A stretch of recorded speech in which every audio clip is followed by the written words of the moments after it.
Hello, everybody. Hi, Don. In the nest. Good morning, Carol. Well, I wanted to give a shout out at the beginning to my very old friend Lisa, who I went to kindergarten with all through high school. She was my brother's girlfriend at one point, and then she moved away to Norway. And I found out that through my daughter, she contacted my daughter and she said, I've been watching Carol on her podcast, and she's so Carol. So it's so funny because I've always imagined we had an audience of about five, sort of the same people. But I guess we have a bigger one because there's a Norwegian person who found us. And hi, Lisa. Let's Hello, chat. Lisa. Yeah. Does she have your email? Well, I think my daughter gave it to her, but she hasn't contacted me yet. So I'll dig her up. The problem is she communicates with Facebook and I don't. And I am her friend on Facebook, but I just never ever do that, or other things too that are more European or whatever. So that's why. But she visited me a few years ago and was in Oregon for a while. Um, So we've been, in contact now and again, and it's really fun to hear that. Well, that's good because we need more European subscribers and more to the point, people who take action. So it's Hmm. good to hear. Yeah, I thought that was a good thing to hear too. There's people out there finding us somehow or other. Yeah, there's like Amber said the other day, there's people are dying of thirst for some small cup of truth. Yeah, and help on how to get through all this too. Just encouragement. But I think as humans, we will survive. I saw so much pushback just in the last few days. It was really great to see Matt Tiabi denounce the Democratic Party that he's, always said he was part of, but now he says not anymore. No, So, not anymore. Yeah, yeah. I was on the fence about Matt Taibbi for several years, but now I'm liking him more and more. Hmm. Me too. And I think there's a really great Chris Hedges show too that I've been watching. What's it called? The Real News or something like that. And he's been interviewing investigative journalists, including Cy Hurst and all these people. A lot of them used to work for the New York Times, and they've Mhm. been writing these, deep dives. And anyway, I just joined his Twitter thing and told him about George and said he would be a great interview. So we'll see what happens. I don't know him or anything, but he sure would be. I mean, he fits right in with that category, and Cy Hurst really got him out there on the road. He sure does. Yeah, that would be a Hmm. good interview. Yeah. So there's lots of things out there happening, more and more, stuff in Europe, stuff in England, especially, where people are really starting to understand. And even last night, I was real sleepy, but something was CBS or one of the mainstream news came on a little clip that it was, talking about admitting all of the problems with the jab, sort of. They sort of admitted, but there it was. It's starting. I think there's a lot of backstepping that's happening now, and a lot of oopsies. We didn't know. Well, yes, you did. Yes, you we did. we've got the receipts. We read the papers. You did know, and you knew in plenty of time. And this Like was that clip we played last week where the gal says, "You knew this was planned." yeah. I love that clip. Yeah, it was. Mhm. I recognized her. I think she is a British spokesperson that I've seen before, but it was such bad quality, unfortunately. But you could see how much it had been passed around. Sorry, I'm going to cough for a minute here.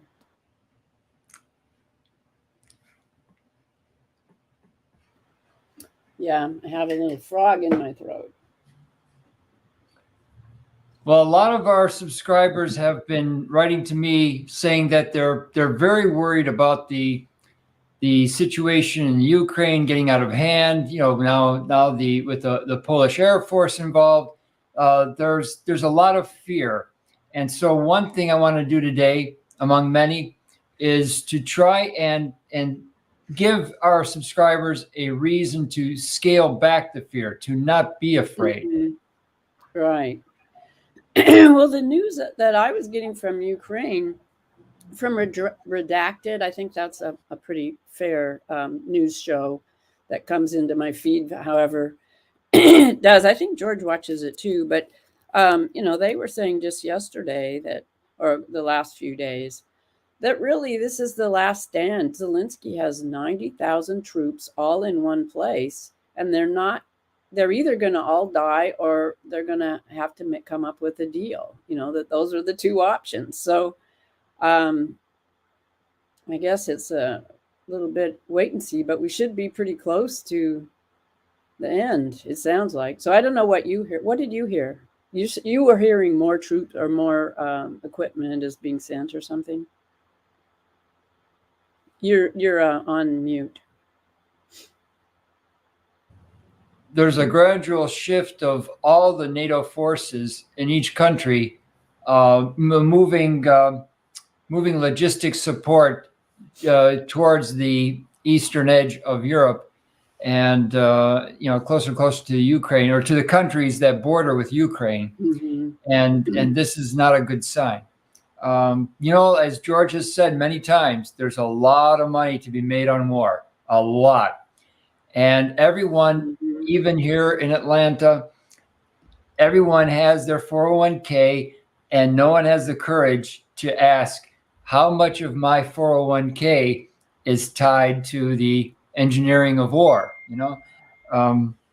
So it's nobody is completely innocent. That's what I'm trying to say. Yeah, and I think there is a huge concern because the Weffers, or whatever we want to call them, the small group seems to want to punish the U.S. in a way. I mean, the whole world definitely is the idea is it all disintegrates and then we'll all happily go into lockstep. But they're getting a lot of pushback now, and but that final World War III is something we'd like to avoid. So I think a lot of the stuff that we're hearing now, people are beginning to understand that this is not a good thing. People are starting to abandon the ship. The rats are abandoning the ship, and that is always a good sign. Right, and they're starting to point the finger at one another. Mm-hmm. Like Dr. Robert Malone with Michael Callahan the other day. That was significant. Yeah, that is significant. And I thought that would happen 3 years ago, when we were coming out with all this stuff, that would start. There was evidence that we'd have a shootout at the OK Corral, and that the arms would be aimed at each other, as they abandon the ship. But it hasn't really. I mean, and now it's great to see that. And I think there'll be more. It's starting to unravel. Yeah. There will be more. Mm-hmm. But it's a race against time. And I think that in order to help our subscribers to make the best use of the time, we all need to stop fear mongering, to promote the idea that war is inevitable. No, war is not inevitable. Mm-hmm. There is a lot that we can do to stave off the war for 30 years or more, if not completely do away with it. There is, we just have to not fall for the propaganda, not only the propaganda coming from mainstream media, but even from within other alternative sites. Mm-hmm. Those that say, oh, you better stock up on a year's worth of water because, this is going to happen. You gotta be prepared. You cannot prepare for a world war or a large-scale civil conflict and still at the same time do what's required to de-escalate, to to make a plan for peace. That's what I'm trying to say. Yeah. Well, I think there's a lot you can do just to kind of, I mean, there may be some sketchy periods coming up as things, start to disintegrate a little bit more. So having some stuff is not a bad idea, and I think that's part of protecting the nest. You do need to protect the little ones and get through this. So, oh, look, we have Amber. Hi, Amber. Good morning, Amber. Hey, I was backstage for a while, but I didn't think that you guys saw, so I was just listening to your Ukraine, Russia, and war talk. Yeah. Well, let's hope that'll start to. Yeah, I think my biggest issue with all of it is that people are choosing teams. Like, oh, I'm Team Russia, or oh, I'm Team Ukraine. When what happened to Team America? Also, what happened to just holding our elected officials, our people accountable, and let the chips fall where they may in other countries? I know that we do have people that are tasked to protect us, but at this point, we might need to be protected by all those compromised in our Congress, in our Senate, in our in like our economic sector, in our judicial, in our executive. So we have a lot of people that have been captured by other countries, label whatever country it is. But you've got people who play nasty games and do nasty things. And someone goes, look, I've got a video of this, right? So you shouldn't be nasty. That's one thing. You shouldn't be getting into elected office wanting to tell other people what to do and pass laws if you're nasty. If you're doing a bunch of stuff that you don't want people to know, you probably shouldn't be lording over others with writing bills and then getting caught up in some kind of dirty play. You should be cast out. That, I'm a big proponent of an elected official. They should give up all alcohol. They should not be going to parties. They should not be socializing in social events. They should pretty much become kind of like a nun or a monk. Like, I'm not talking about religiously. I'm just talking about personally. They should be spending time with their family or work. You should be sacrificing amazingly with any kind of fun time whenever you're elected or building up to be elected. It's a very big responsibility, and we have way too many people caught up in the nasty that cause the rest of our lives to go in turmoil because we have a lot of perverts among us. We got a lot of people that are insane, and I don't want someone like that writing a bill. I don't want someone like that making a decision, a medical decision, an executive decision, a judicial decision. They're not a proper judge. A proper judge is sober of mind. A proper judge understands all parameters. He understands people, and he's not partaking in the pleasures of life. That's me. Maybe it's an Aristotle or a Socrates kind of idea of how Atlantis was, but it failed for a reason because all of the people tasked to protect needed mental help because they were just as gross as those that they were judging. And that's my problem with the state of the world. Every country is being led by nasty people who do nasty things and do not remain sober. And that's a problem for me. So any elected official that I know that doesn't do drugs or drink, that's one more notch on my belt of, hey, you seem nice to me, and I'll look into others. But yeah, I just have a problem with the team play because we just have nasty people everywhere.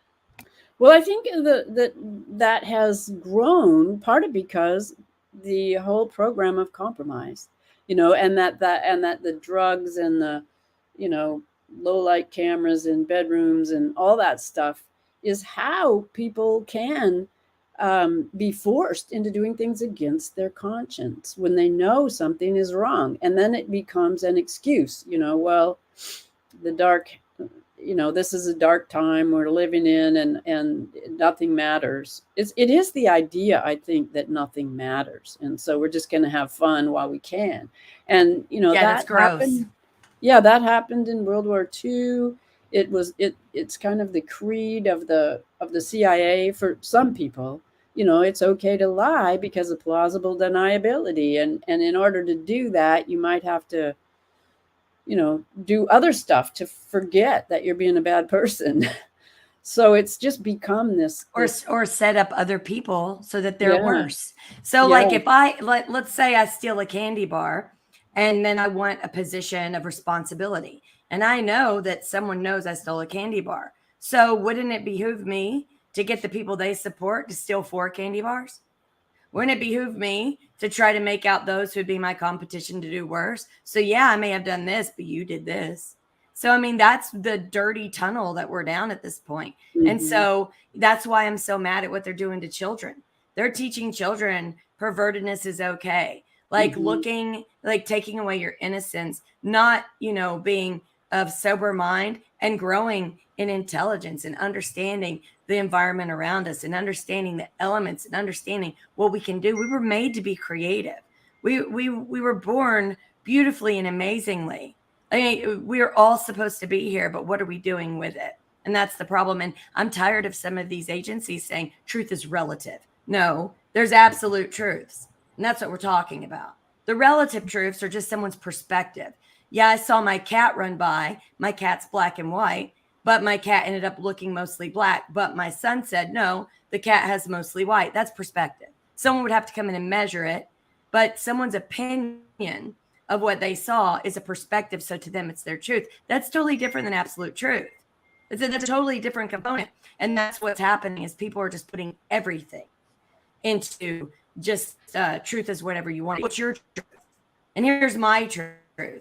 Well, not if it's a perspective, sure. But if it's an absolute truth, like there's a wall behind John. That's an absolute truth. There's a wall behind John. There's a light switch on one of those walls. That is an absolute truth. No one can come in and say, well, that's no, there's absolute. And then like you might say, hey, he needs glasses. I might say better with contacts. That is yet to be known. That's our perspective. That's not an absolute. And all these people kind of cloud absolute truths with perspectives. And it confuses everybody. And then we get into the place there's more than 2 genders. I'm tired of it. It's disgusting. It's got to stop. Well, what's happening in our schools is and I get a lot of emails regarding the schools. A lot of what's happening there is they're trying to teach kids from a very young age that there is no morality, that everything is relative. And if kids do not have those absolutes that you speak of, then they will go with whatever political wind is blowing in their area, and they will succumb to peer pressure with no comparison to what peer pressure I went through in high school and middle school. Well, it is grooming for sure, and making excuses. And the idea between relativity, which, we've kind of accepted since the early part of the 1900s, this idea that relativity is science. But now we're finding that is totally not right. And it can't be even, the new James Webb telescope is showing us that there is this connectedness that is to, some kind of divine blueprint that is the natural law.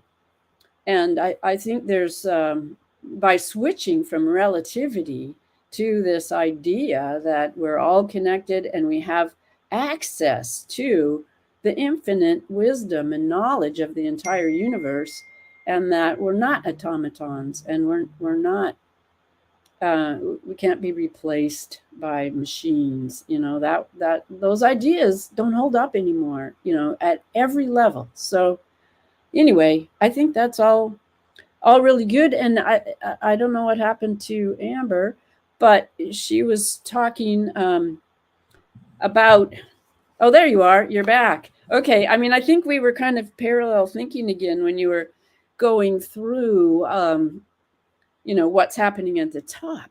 But we have to also see is happening at the bottom too, that these same forces are at work locally. Yes. In our local communities, in our, medical system, that it's all shifting to this one consensus idea of medicine. And if you don't get on board, you're not going to get any help.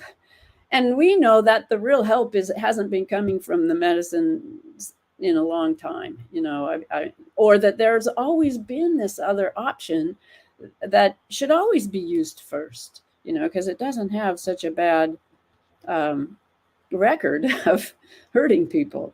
So there's that.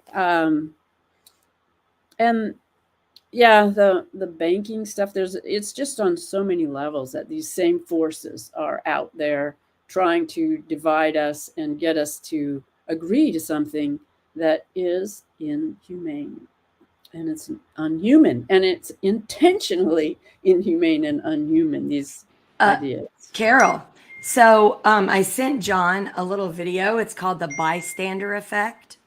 It's in one of the sent things, and it's what a lot of people, I think some people are very, I don't know if it's a lot or some, you know, it's the perspective thing, but even some can cause a big reverberation that affects a lot.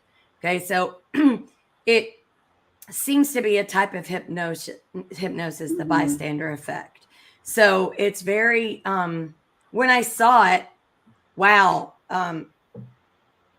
it made me reflect, but then it also made me wonder what makes those not become a bystander versus those that are susceptible to it. So now I think that's my quest for this whole next week.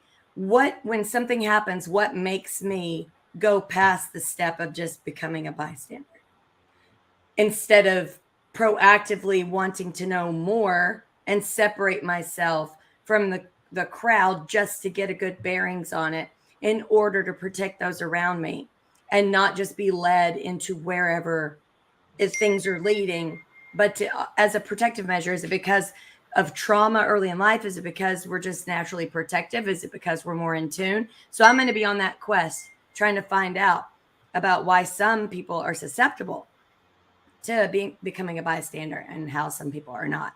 So let me know what you think, what you see this, Carol. Okay.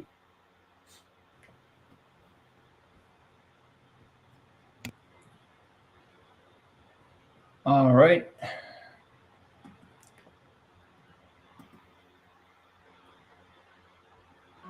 Oh, sorry.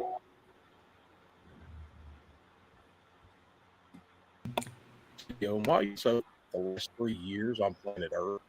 I'm not 100% sure why I'm being asked to share this story, but I'm guessing. When I was 16, I went into what I normal day at biology class, and when I walked in, all the desks were arranged in a circle in the middle of the room. And the instructor, who had always been a really amazing, loving, kind instructor, was super militant, super scary, and just looked at us and said, "Sit down, shut up. You are not allowed to move, to speak at all, and anyone who does will immediately fail my class." And we were all stunned. I get like, just thinking about it, because I was a straight A student and grades were really important to me, and I was just like terrified. So we're all sitting there silently, nervous out of our minds. And in the middle of this circle that we were all sitting in, there was one desk. And on this desk was a bowl with a goldfish in it. And he looked at us and he took the goldfish and he put it on the desk and he walked out and he shut the door. And we all just looked at each other, just like, what do we do? You know, like, obviously it violated like everything inside of me to like watch this fish die. And also I heard the instruction: if you speak, if you get up, if you move, you will automatically fail the class. And so we all sat there looking to each other to do something because we didn't want it to be us. And what was a very painful, it felt like an eternity. It was probably like 2.5 minutes later. Hannah B got up and said, "Fuck this," and took the goldfish and put it back in the hole. And when she did that, he came out and he looked at all of us and he said, "Look what the world has done to you. You've betrayed yourself. For what?" And I think about that lesson all the time, because I learned in that moment that I am never going to be that person ever again. How many people around this planet went along with every single lie because they were told to sit down and shut up. Or even worse, they threw away friends and family just so they could go and get a cheeseburger. This teacher was predicting the future. Whoa. That was great. What do you think about that, Carol? I'm well, really that's wanting to amazing study this. because, I thought If he. we, Oh, sorry. I thought No, that it was going to be a different lesson, right, well, and I then it think wasn't. That was wonderful.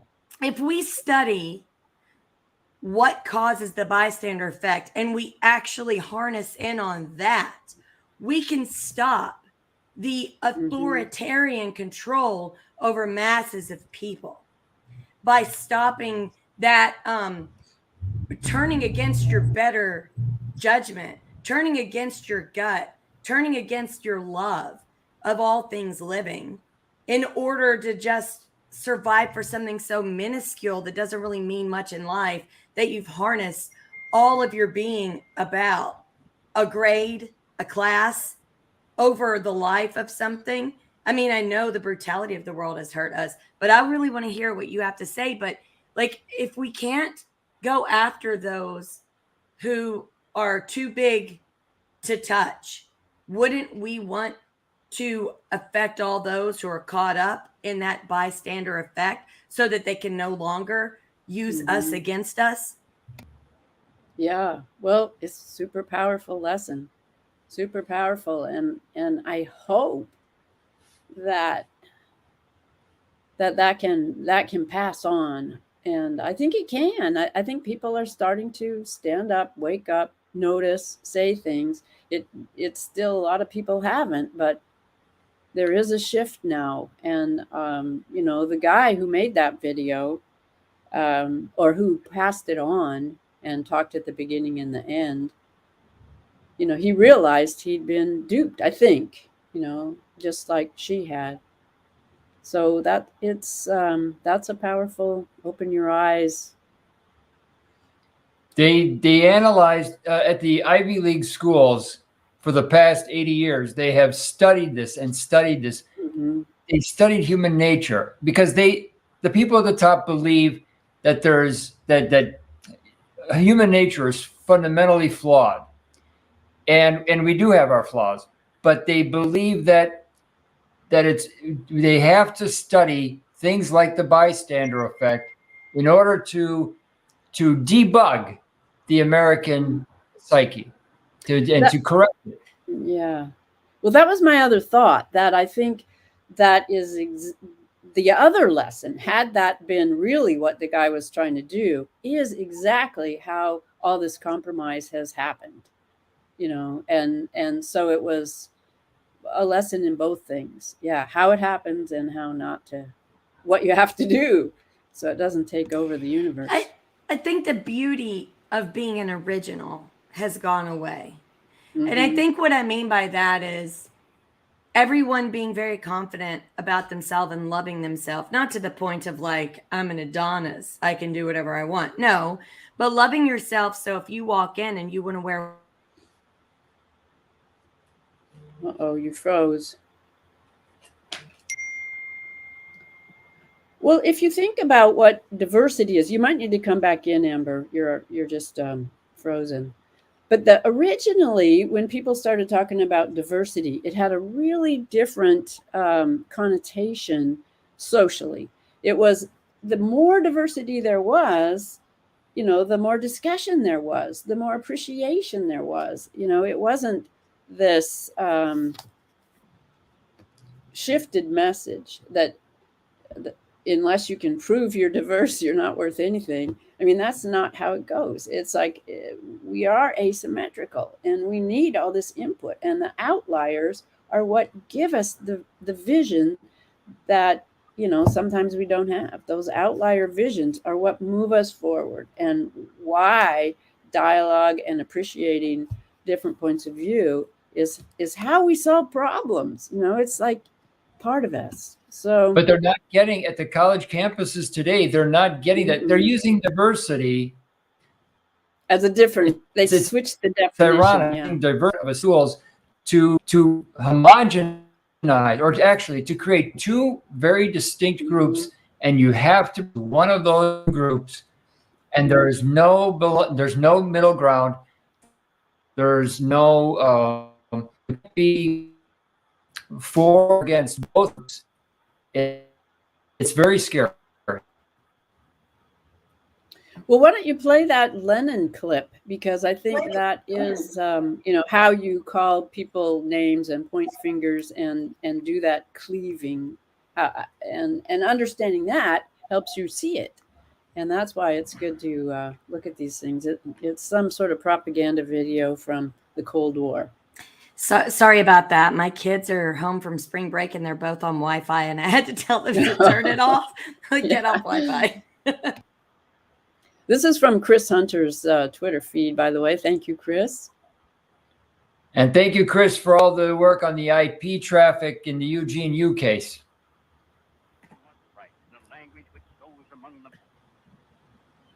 Sorry about this. Okay, Yeah, can and must write in a language which shows among the masses hate, revolt, it's kind of quiet, and scorn toward those who disagree with them.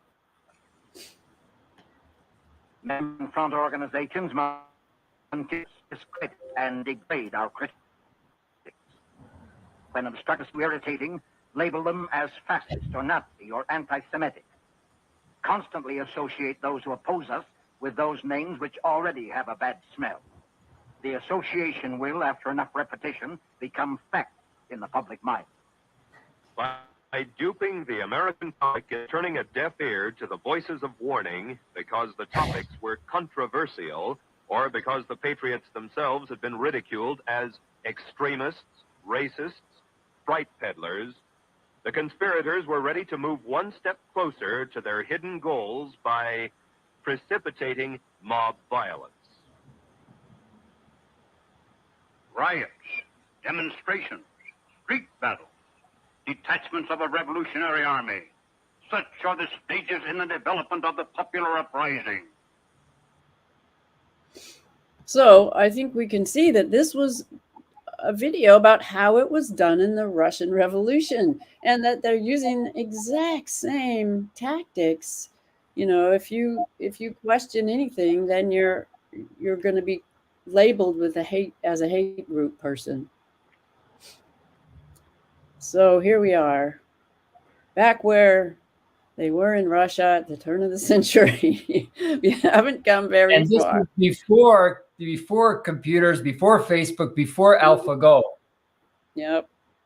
Oh, and now we have algorithms, and that's so Carol and John, I found these two things, and it's because they're witnessed events. One is the video of the guy.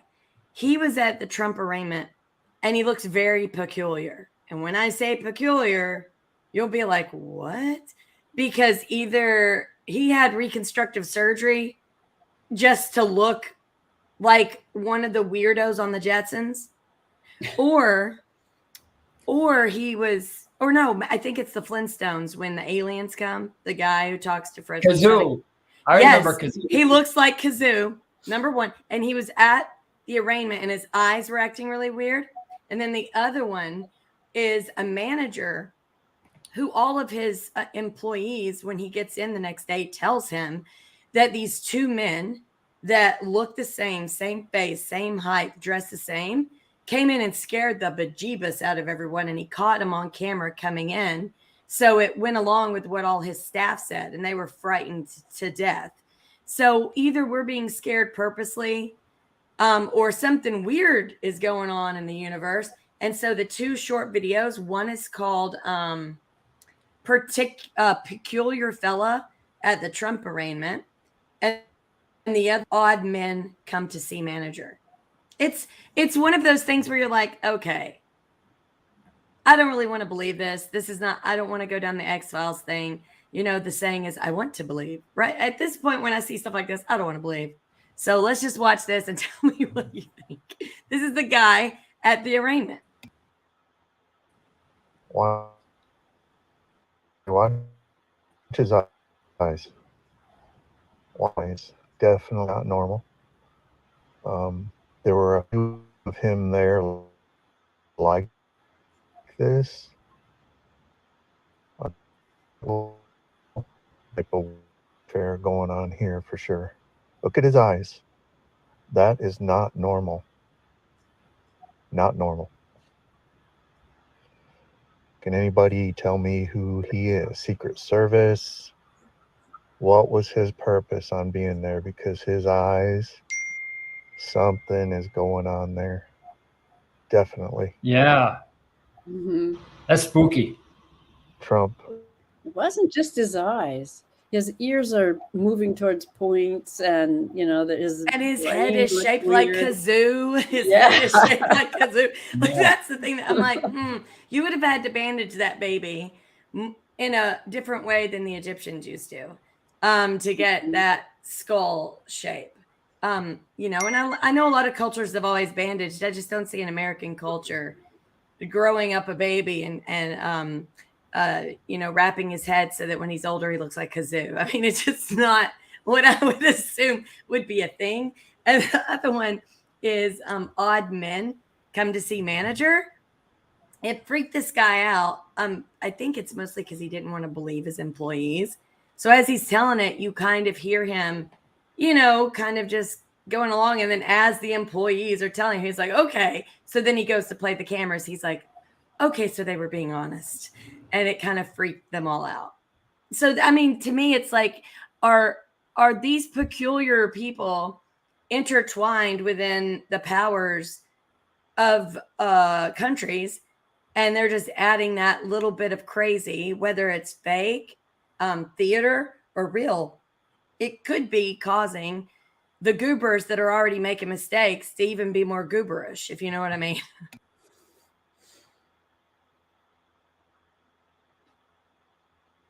Oh, you're muted, John, if you're talking. All right, I'm trying to bring it up. It's a little bit tricky, this one, because the volume is so low.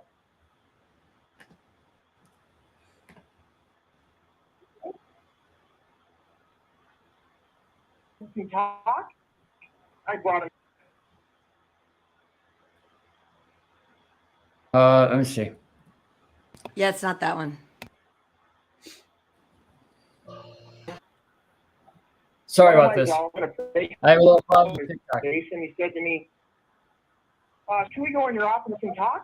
I brought him into my office, and he says, "Something weird happened here yesterday, and you weren't here." He said, "There's a couple guys in here looking for you. It's really hard, strange-looking men that were here." And they kind of freaked out. And of course, now talking about, and he said, "Well, extremely odd looking. They were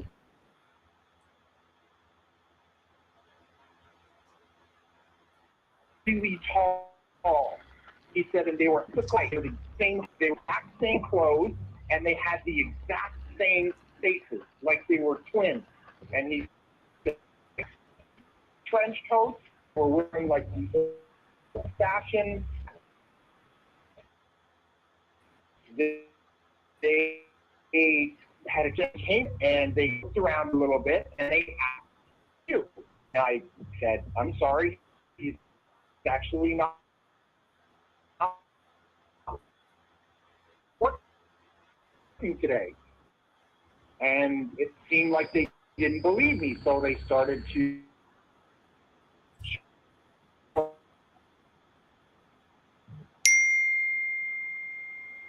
you that there were these weird guys in here looking for you.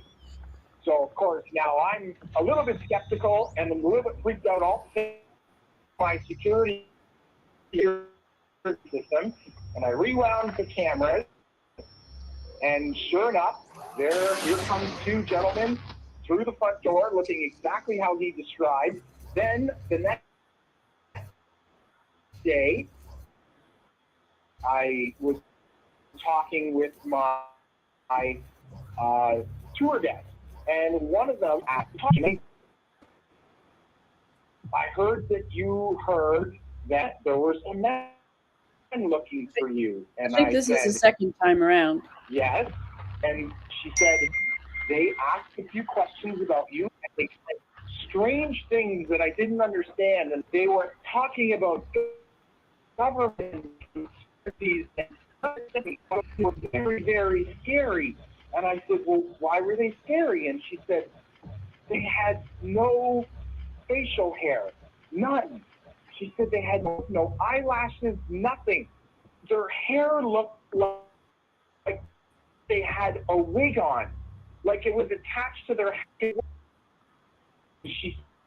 Their eyes were so big and so blue that they almost hypnotized me a little bit. And she goes, and you're going to think I'm crazy when I tell you this, but I swear they knew what I was thinking. I swear, and I don't think I'm crazy.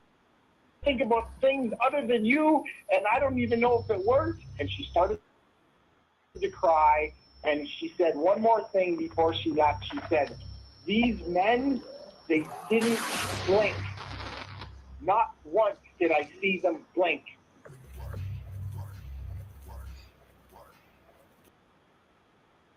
Okay, so That is kind of creepy.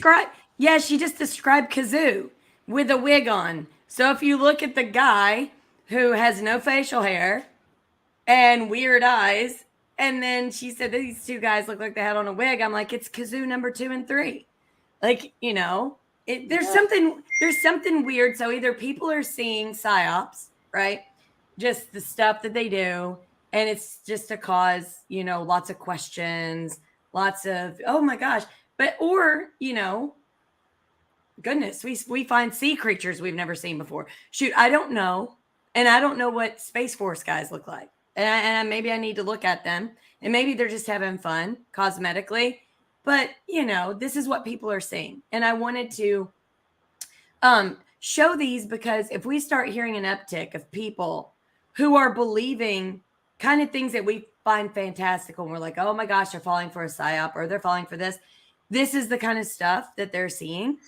So I figure we might as well look at it in order to kind of dig in to see if we can call bluff so that then we can stop people from being carried away from silliness if in fact it is kind of like theater, because that is another way they can fall for the just going along with the goldfish dying, you know. And so we have to be careful of that. So the reason why I wanted to include that is because it might make things much more difficult for everyone to get everyone on the same page if people get caught up and say, well, it's not human. It's not human. And now, you know, well, we have to go along because it's all the humans together trying to figure out the not human. So I think that's the difficult part, is discernment at this time. Mm-hmm. And I think that's why we have to be honest and sober, because then we're able to have better discernment. And I know it's hard because life is hard.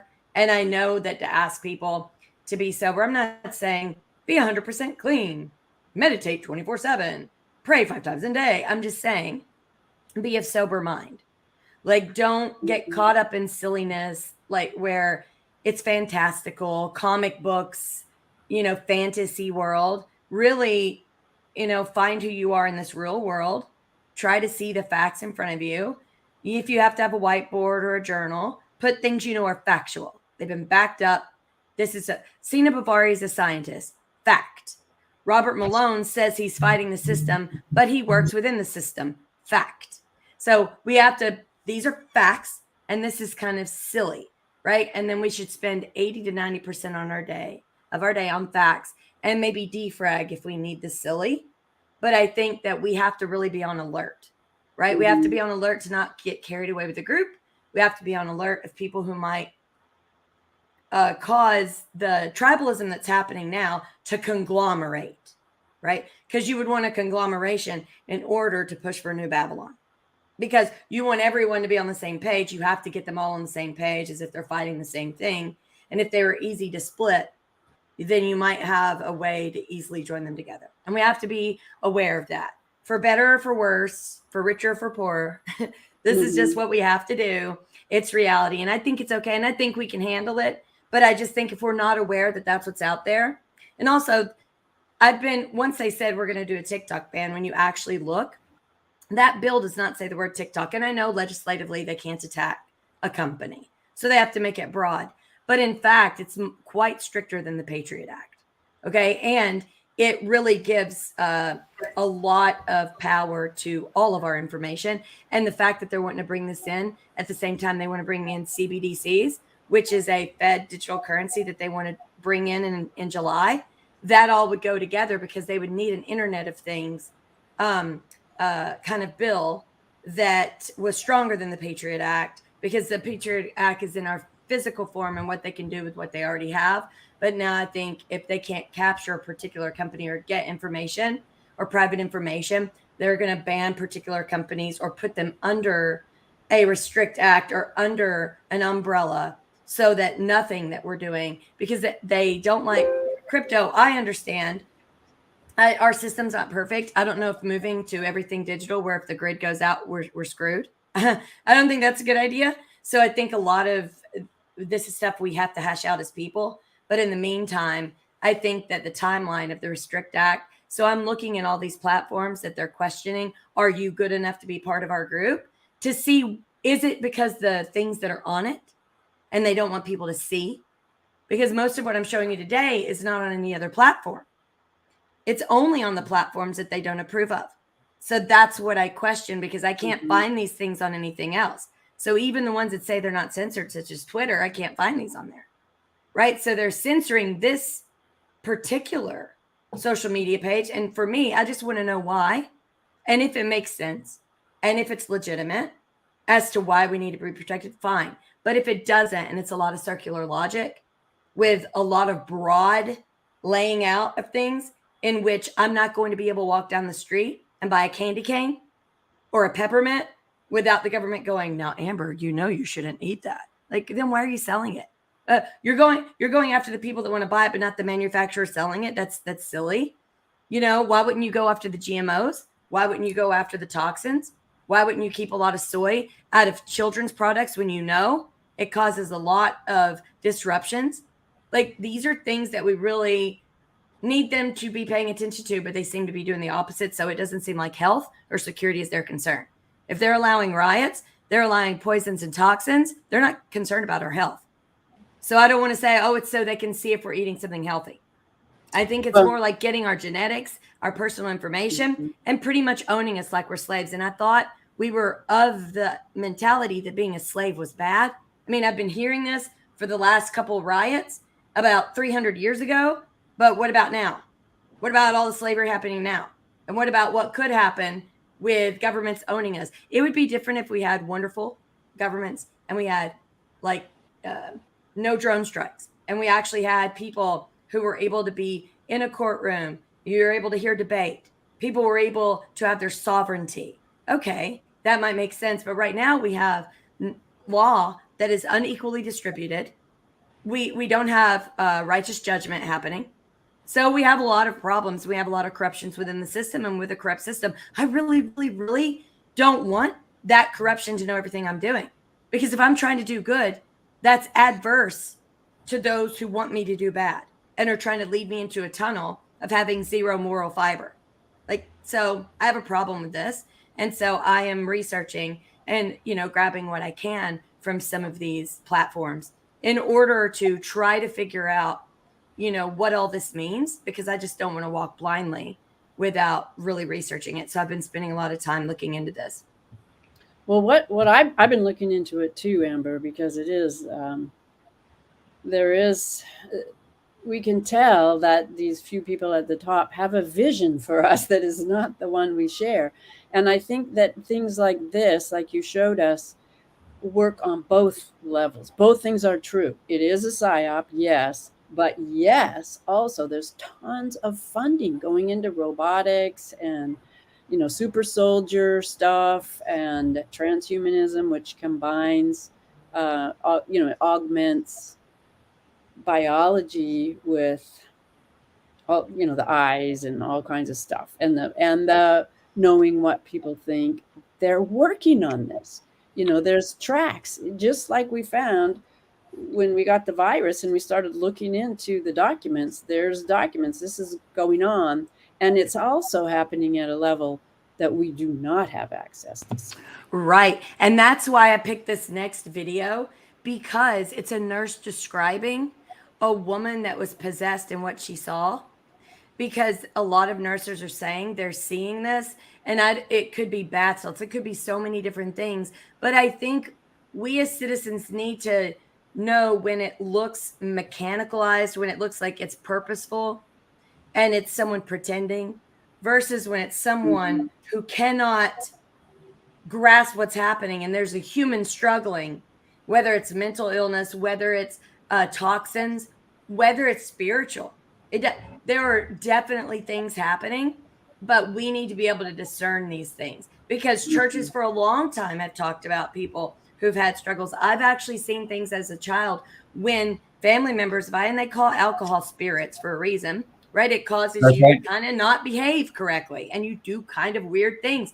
So there are these particular things with some drugs, even pharmaceuticals, like lots of things can cause people to go downhill and to not be themselves and to feel trapped, right? So this one was, sorry, it's part of the orchestrated chaos. Yes. And I think that's a good term that we can start using and spreading out there, because Yes. there's enough of it now. People can recognize that. Oh yeah, that's part of the orchestrated chaos. And it's, you know, it has dual purpose as a weapon, and maybe you can make an excuse that it's going to help people some way or other, but mostly it is to get rid of people. You know, that's the stated objective. We've seen it stated, you know, at the WEF conferences. We've seen it stated in a lot of our own defense presentations, you know, about fifth generation warfare. That's orchestrated chaos. When people show you who they are, believe them. But when people tell you what they're going to do, you should probably believe that too. So it's kind of like people go, oh, that's conspiracy. Well, then why did they say this is what they want to do? But at the same time, our bodies and our brains and our spirits are more powerful than what they're trying to do by a lot. And so that's how we're going to win. And we're going to win by, you know, our self-organizing abilities and our abilities to come together and magnify our ideas, you know, and look at them from all different ways. And it's this, you know, geometric enhancement that we can do ourselves by just using the laws of nature. And that's where we have the numbers, so we can do it. Yeah, and I think so I think there's a lot to do with magnetism, with what we have, the energy that we harness. And so this next clip where it's talking about a nurse and what she experienced, I thought all day yesterday about when I was kind of doing stuff around the house, gardening and stuff. I thought, what would I do in this situation? How would the love that I have inside of me, what could I do as a human being to help someone if they were exhibiting these particular behaviors? And this nurse kind of touched on it, but there's been many nurses reporting this. And in the comments of this link, there's many people who commented they've experienced this. And so, I mean, we do have rampant drug abuse. We do have rampant mental illness, but there are other particulars. And I think we just have to have love and know how to handle these things, because I don't want other people to get scared, because fear is what really dark, negative chaos feeds on. The last thing you should be is fearful. So if you're not aware and then you see it, you're going to be fearful. If you're very aware, you can actually be confident, and you can harness who you are and the love you have to not only not be fearful, but to not be traumatized by particular things. That's a very, very important point, Amber. I'm glad you said it, and the way you said it was perfect. Okay, let's go ahead with the clip. I've had my entire life.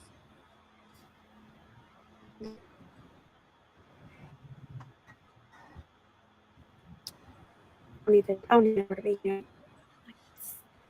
Has me fucked up. Oh my lord. I could not even finish that video last night. And I'm nervous right now because it I literally feel ill when I discuss what occurred last night. I don't know. Y'all, I don't know.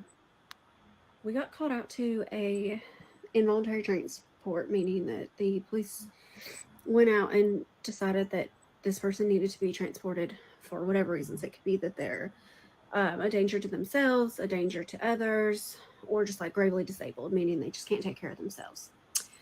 We go out there and I see a woman. It's freezing outside. She's not wearing hardly any clothes. She's wearing a thin dress that's like pulled to like her waist only. There's garbage everywhere. She was actively like scraping off her fingerprints like on the concrete. And she was speaking in a language I'd never heard. She was just damn. She would like come over towards me and then stop and just stare and get this like weird look on her face. Like a look like I've like pure evil. Pure evil. Not that she was gonna harm me, just pure evil. Then she kept switching, like her whole entire face would like contort and change. And in my head, I said, this feels evil. I was like, I started praying in my own head. And then she goes, I see God all around you. Good. Good. I'm glad. I'm glad that you do. She then said mother and said my mother's name. I didn't acknowledge it. And then her voice would change again and I would hear, help me. And she would start bawling. And then there'd be this shift. And then she would start with the most like animalistic, guttural. I'm freaking myself out talking about this because I'm home alone and I got to go to work tonight. I'm wearing a cross tonight. Inhuman noise. And then just look at me and laugh. And she would like point her tongue out and it would like get all like pointy. And every noise I'm jumping. I truly believe that this woman was possessed. I've seen thousands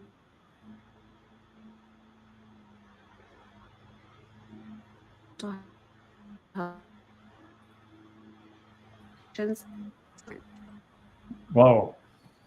Yeah, that's pretty creepy. Well, we know that there's a huge funding in this global brain initiative, and we know they're experimenting on people. We know that, and it's happened since, before the 1950s. I mean, it goes way back, this experimenting with different drugs, experimenting with different things. And so it's quite possible that, Well, I look at remote viewing, Carol. Mm-hmm. So like they have people that remote view. So if you're able to kind of harass or really torture and torment somebody, mm-hmm. and then there's particular chemicals or behavioral patterns, some people call it being possessed. Some people attribute it to religious belief, and some people can, I think, take advantage of that. And if you can do remote viewing and you can affect someone who's kind of out of it, and you can feed them a nurse's ID and their mother's name.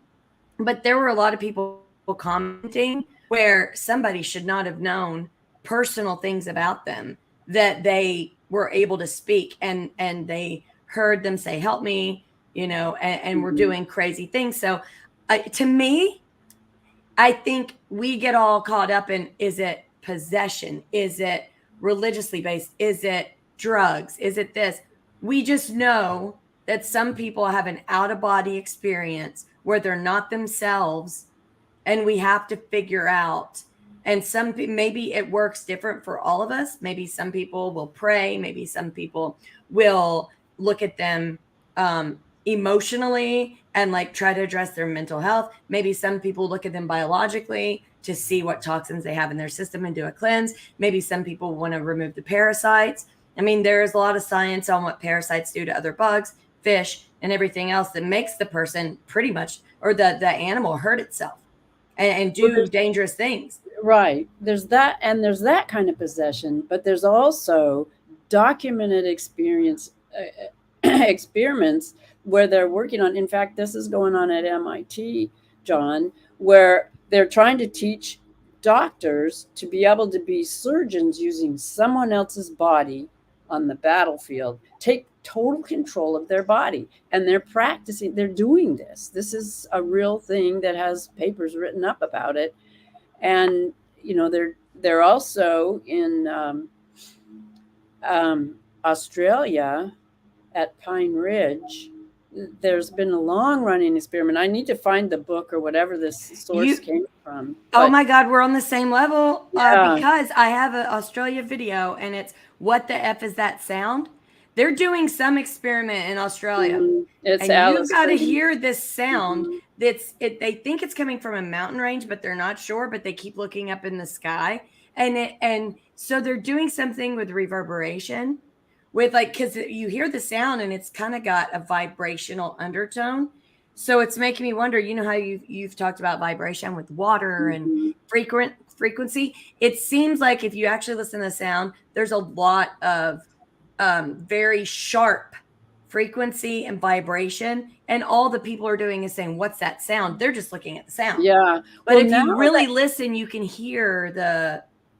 Yeah. Well, now that the ionosphere is loaded with all these little nanoparticles, they get charged, and it's called doping, and they can get resonance, and things can happen on a level that no one's been able to control before. But I think that idea, the voice of God coming from the sky, is something that is being worked on as a psyop. Yes. And this, right, I've seen tons of videos. They all have different sounds. Some do sound like trumpets. Some sound like this really low bell, really low, but everyone's like, "What is that?" And they're hitting their ears. And some are like this, that it's like, okay. And they're doing it a lot in Middle Eastern countries. I've seen that. So and people start praying and everything else. And I think it's really sick and twisted. Yeah. If this is being done on purpose, I am not in agreement with it. I would like to there's debate- no more yeah. oversight, and we haven't had oversight in so long. So Exactly. So it's really important to rein this stuff in, because Exactly. it's being used against humanity. Yes. Okay, here we go with the clip. And then I have a quick comment on it.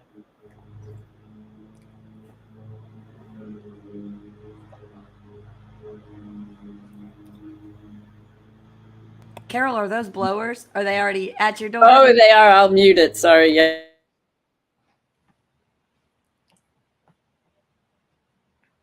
It's for some reason it's not playing.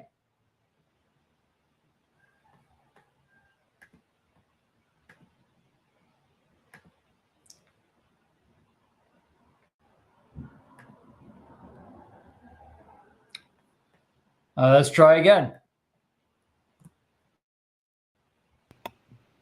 We must be being bad. We need to be reprimanded for our bad speak.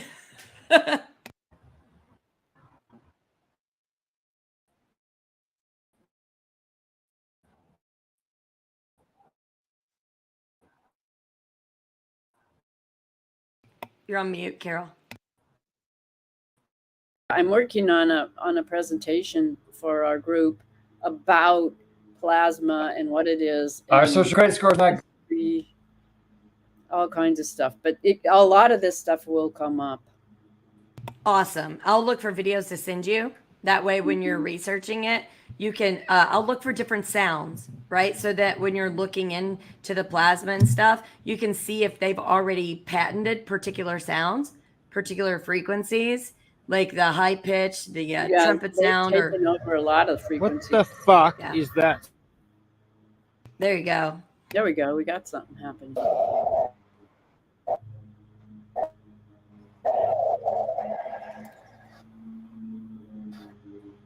We're up a bunny down.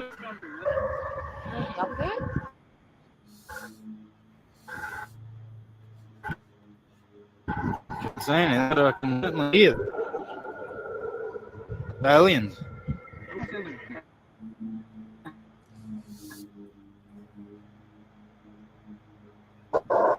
fuck is that?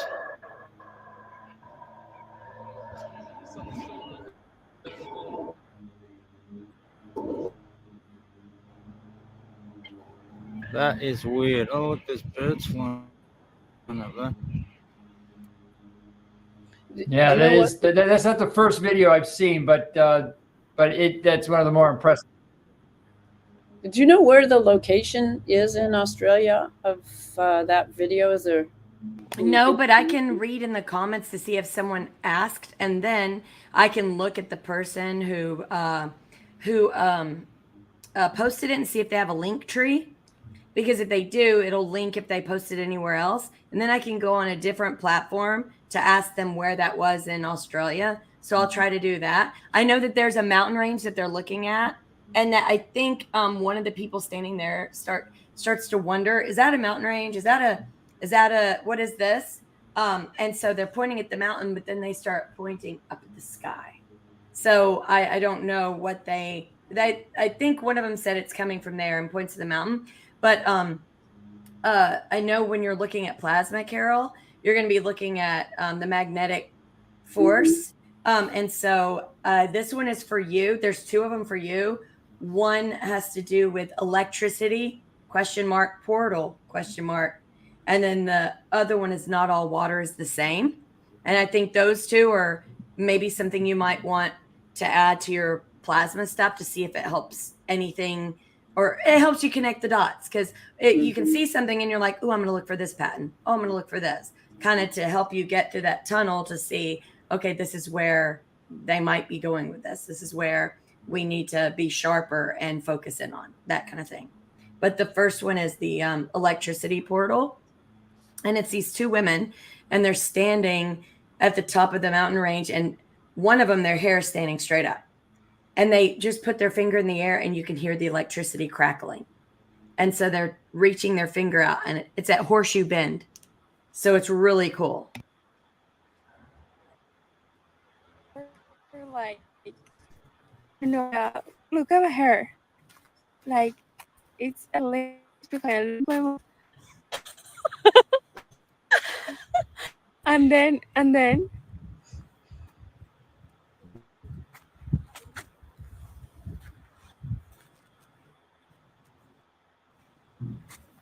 can you hear it?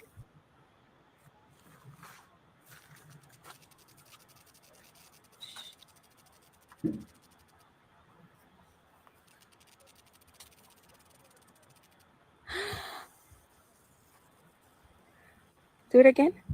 Farther. It's okay. Oh, you can see in their fingers. That's cool. You can hear it. It goes. You can hear the electricity. It's static electricity. Yeah, and like they just put their fingers out, and you could actually hear the electricity going through their body. You could see it too. You could see it coming off the ends of their fingers. Isn't that cool? Yeah, that's pretty amazing. So cool. And we are electric. You know, our bodies are electric and can be conductive, and you know, we haven't been taught that really and how that works at all. So we are plasma bodies for sure. Yes, and I was like, as soon as I saw it, I said, Carol, I gotta send this to her, because I'm wondering if particular areas have that kind of field that's just kind of pocketed. That's very heavy. And a lightning storm, which I think we were seeing in the background there, you know, that's a natural thing that can make it happen, or it could be triggered. The storm could be triggered and the field could be triggered by who knows who. Well, we do know who. I wonder if that's the same thing. True. Do you think that's the same thing with like rumors of the Bermuda Triangle and things like that, that it's just a large electromagnetic area, and it can cause, if you're there at the right time during a storm and all the things are together, it can cause mechanical failure that could actually cause, you know, tragedies. And then people just attribute it to like spooky sci-fi when it's and when it's what elements we already have. I don't know what it is, but there are many things that are much more understood now than they were, you know. So we're getting there. Yep. And I thought about dedicating an entire episode, maybe not of Protecting the Nest, but a broadcast addressing the question of little green men from Mars. Something happened this week that convinced me absolutely that we are not being invaded by little green men from Mars, and that Raytheon and Lockheed have a lot to do with some of the phenomena that we just saw, and or the Bermuda Triangle.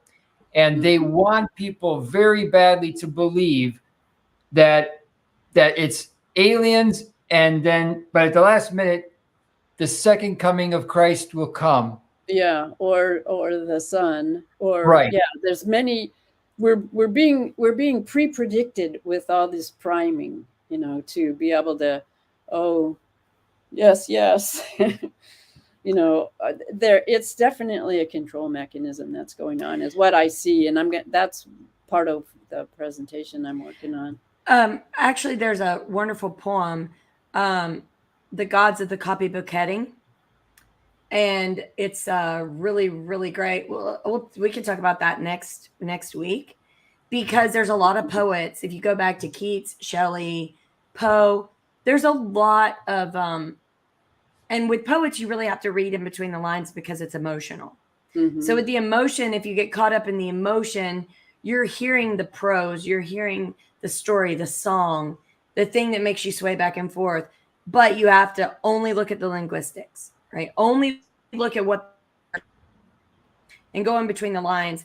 And they seem to talk about how people want to believe fantasies because people say they're going to save them from the reality of the world, from the reality of our existence, the reality that we were created, the reality that we're here for a specific purpose, and to do good, to work, to love, to have families, and to be a beautiful human being. And then somebody comes in and gives you fantastical stories, and you start to believe crazy things, and then life really catches up with you.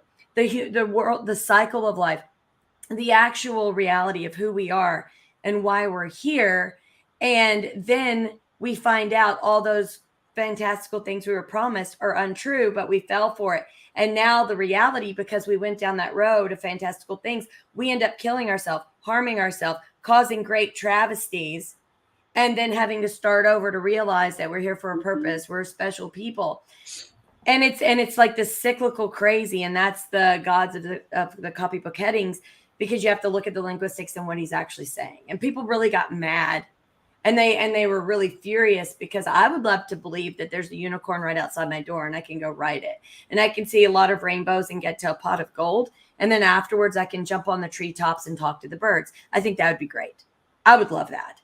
But it's not the reality. Maybe one day we get there, but we have to deal in reality, real things, in order to get to the next day, to the next test, to the next in adventure. The metaverse, and that whole idea. I'm not into that. Digital. Yeah, that's not my gig. I like looking on my deck at my experiment of seeing if I could grow strawberries in a particular container and seeing strawberries. Like, that is amazing to me.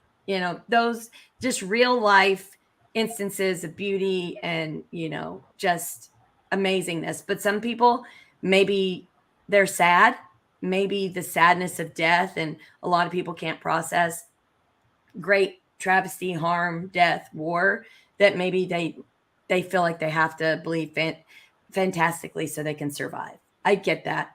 And some people, it's debilitating to see great travesty, pain, and suffering. And I can see why some people would want to go into imaginary land. I just think that we should empower those people so they can make reality better, not escape it. Well, I have an update on my nests, and a slightly different topic, but not totally. The hummingbird nest went away, but not the hummingbirds. So it went away because I think they're house tits, these other tiny little birds, stole piece by piece and built another nest in the rose bush across the yard. And it's a beautiful woven nest. Meanwhile, the hummingbird feeder is still up there, and there's giant roadies across the street, and I think they found that is more private. But they're still coming, and now we have extra hummingbirds. coming to the hummingbird feeder, and we're watching these beautiful nests being, it's one of those drop down woven nests that is all deep inside. That's beautiful. And you can see through it because they're building it. It's gossamer at first, and then they add structure to it. I did have a picture, but anyway, I just wanted to give you a birds are so we got a birding book and binoculars for the kids. And when we go hiking, looking at birds, but they are very communal. They're also social, but they're also very territorial. Some of them, and watching that whole world, it's a world within inside a world. And we're just living among them, and we just like, oh, those are birds. But like, there's real, like, adverse, bird species that are letting other birds, and then they all work together when predatory birds are around. So it's really cool. 1 minute they're complaining over a berry bush or over salvia plant or over the butterfly bush, and they're kind of getting frustrated and butterflies are floating around. Then the next minute everyone's hiding. Yeah. And they're all talking to each other. At the beach, there's a lot of eagles, gold or white-headed eagles flying around, and their babies are born in the spring, and they're learning to fly, and they're giant, big birds, and all the seagulls just team up and dive bomb them. They say, no, you find a different place to learn how to fly. Oh my gosh, that's hysterical. Yeah. This I wanted to show you before we're done. It's not all water is the same. This Aquafina, everything's freezing, all the water except for bottled waters of Aquafina. Maybe they added a little salt. Maybe there's a chemical in it. I don't know. There is minerals, which would, could act like a. But like other bottled waters froze. Trash cans that had rainwater in it froze, and it was like in the teens. And all the Aquafina bottles, they weren't frozen. So it's like, what? Not all water is the same. And I'm wondering if they have a water kit. So that, and it's inexpensive or something everyone could get, that before they drink a water or they purchase a particular bottle of water, they can check to see if that batch is healthy. Because learning from you, Carol, water is very important in the type of water you drink. And I think that's the first step in us becoming healthy. Right. Yeah. And so seeing this, I was like, you know what? We just assume water is healthy. We assume water in a bottle we bought is healthier than a soda. Sometimes that could be opposite. Sometimes you might be drinking a bottle of water that's really bad. So, I'm going to be looking for cheap tests that don't break the bank so that we can test, because my family's very important to me. And I want to make sure we're not taking in water that's not good.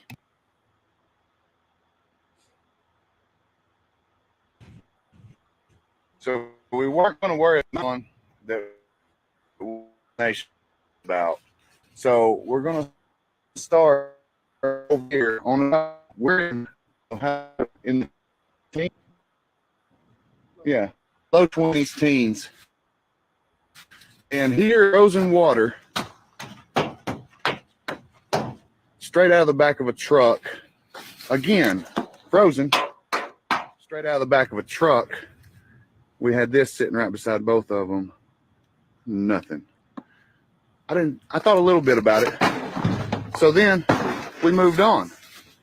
While on the job site, we moved on. This is where I don't understand. That's ice. That's ice. This is a water bottle. Ice. Again, we've got Aquafina.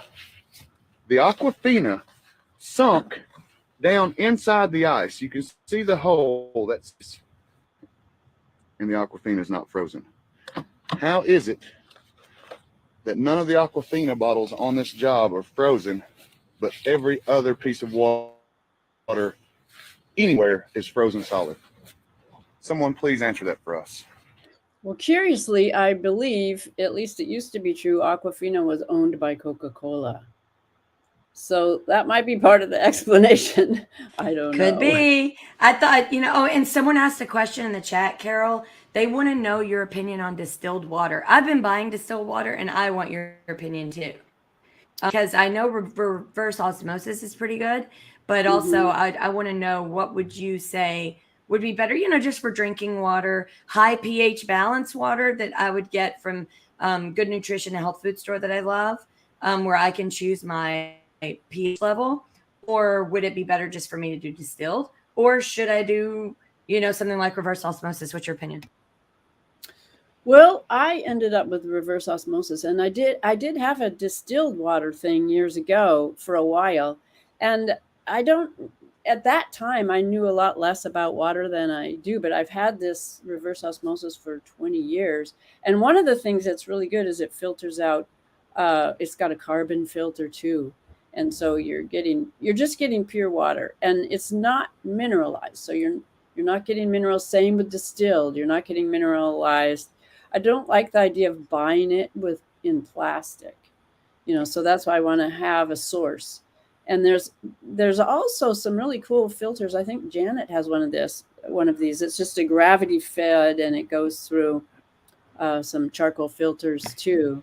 Jane Eyre is the one who asked. Jane Eyre asked the question about distilled water. Hi, Jane. And at our Good Nutrition, our health food store, what's great is they have glass gallon bottles. They have glass pints, and then they have glass 5 gallons. We got rid of, we have the recycled plastic, the non-BPA, but we got rid of all but 2 5-gallon waters that are in plastic. Everything else is glass. So we have our gallon glass, so we've switched over to glass and some stainless steel for reusable water bottles.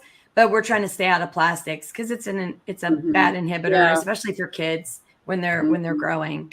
Yeah. Well, I think it's kind of they all have detractors and positive. I don't know if there's any definitive this is better than that, but I think you don't want to be subject to someone putting crap in the water. Should we switch up? Should we switch up and do in a day like distilled, and then have a glass of reverse osmosis, and then have a glass of pH to get to our health food store? Just kind of reverse. Those, I think a real simple one that is a sort of Gerald Pollack version is just a simple, and I have a whole body one on my house, but it has a lot of vortexes. It actually has these round spherical, you could use those big marbles and just put it in something that the water was forced in, because that's all it does.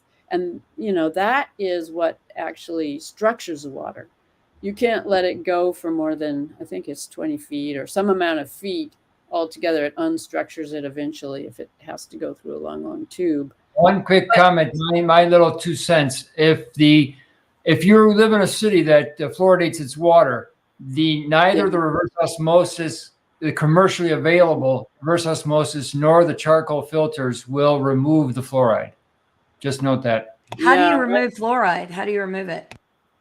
Pretty much the only way is to have your own distillery. I think, so distilled water would not have it.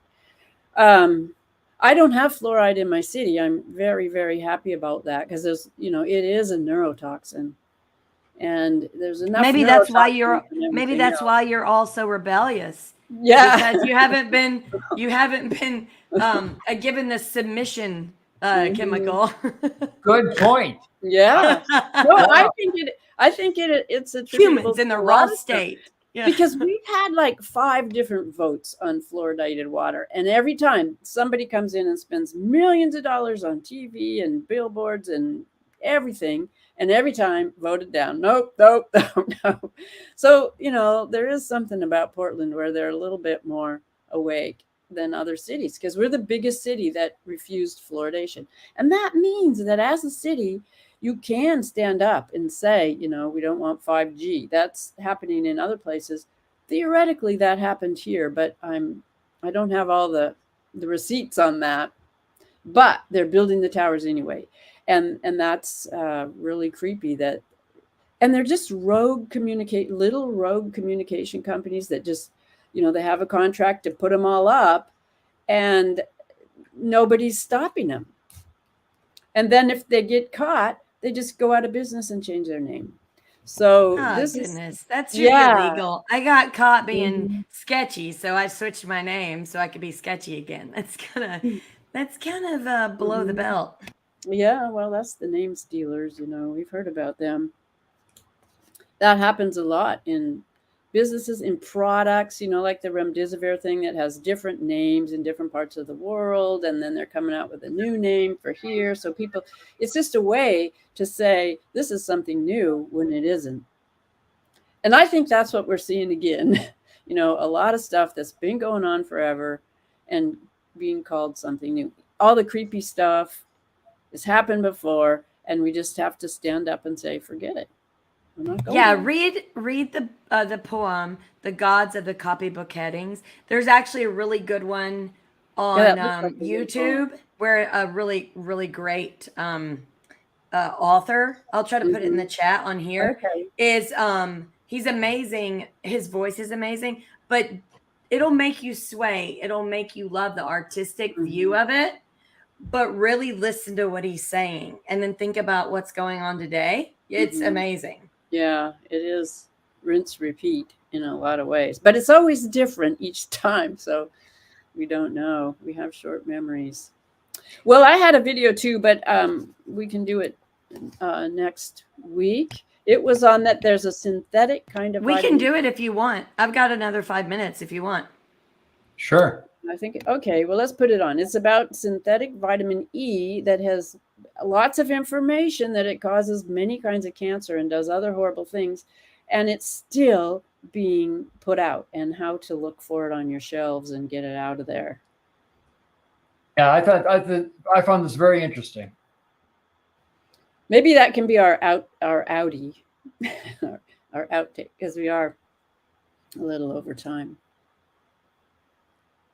Unfortunately, I have to bypass the Liberty commercial, the Liberty insurance commercial. Right, you have to go up to a minute. Liberty, so that people will hate the word liberty. Okay, now the commercial is done, and I can put it up. Liberty. Ah!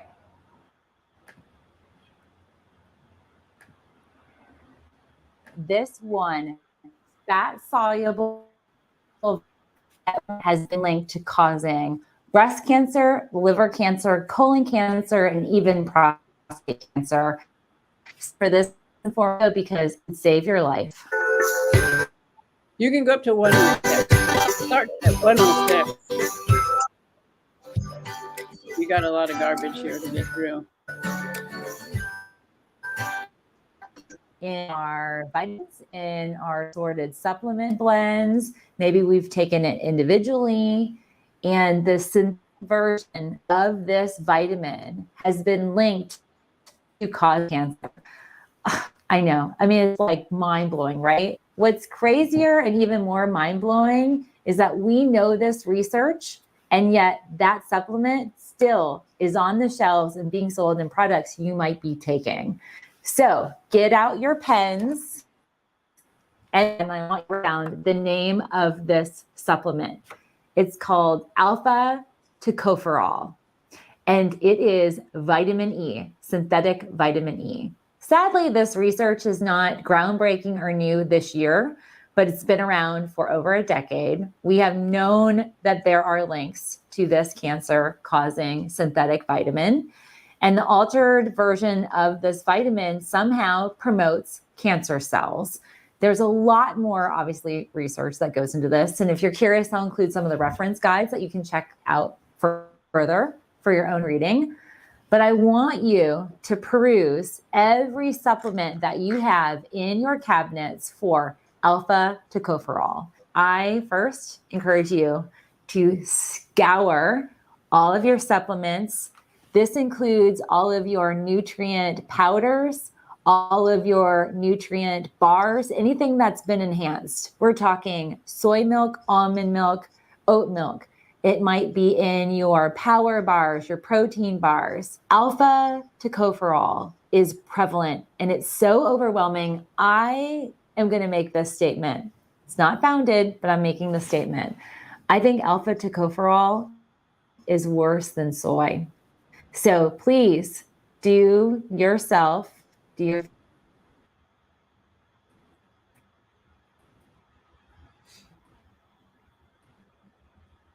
She goes into the good alternatives after this, but she's sort of frozen now. And what you should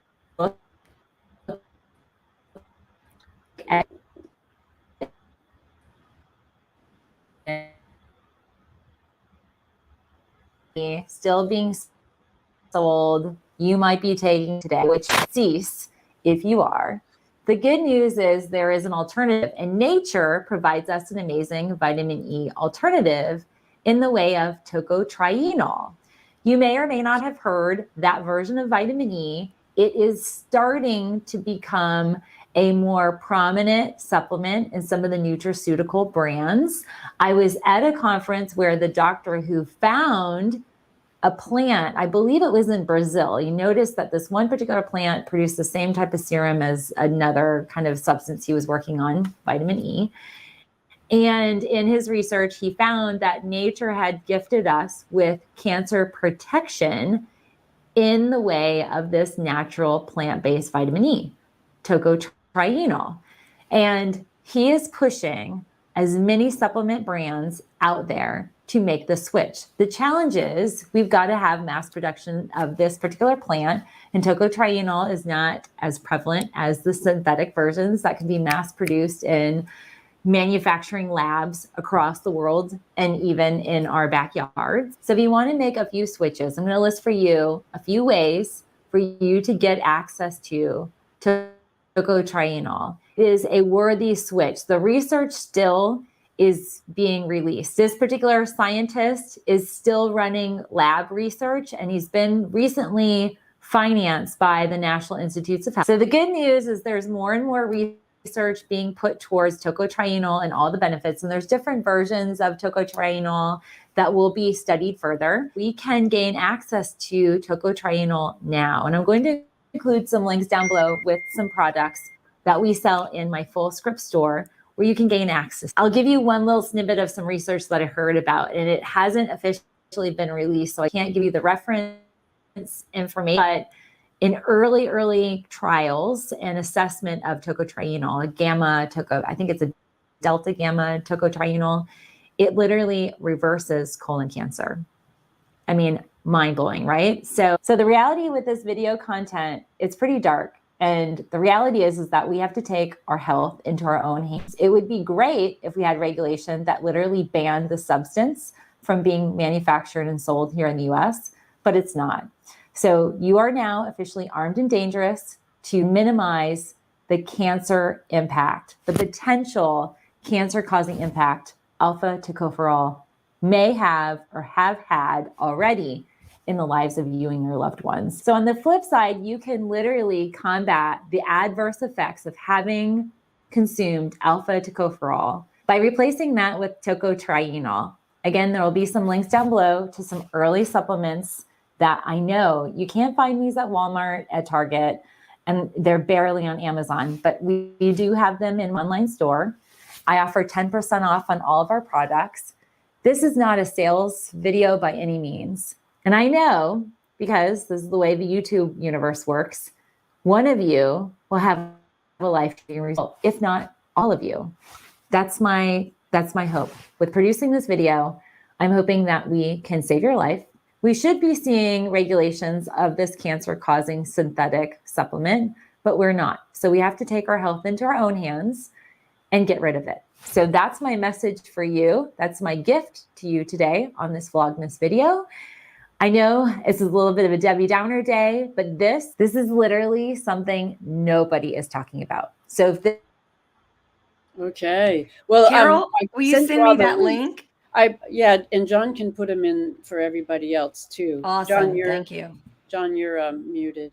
Yeah, I really want that link so that I can remember that. There's so much information. Jane Eyre was saying it's in everything. So yeah, another yucky thing.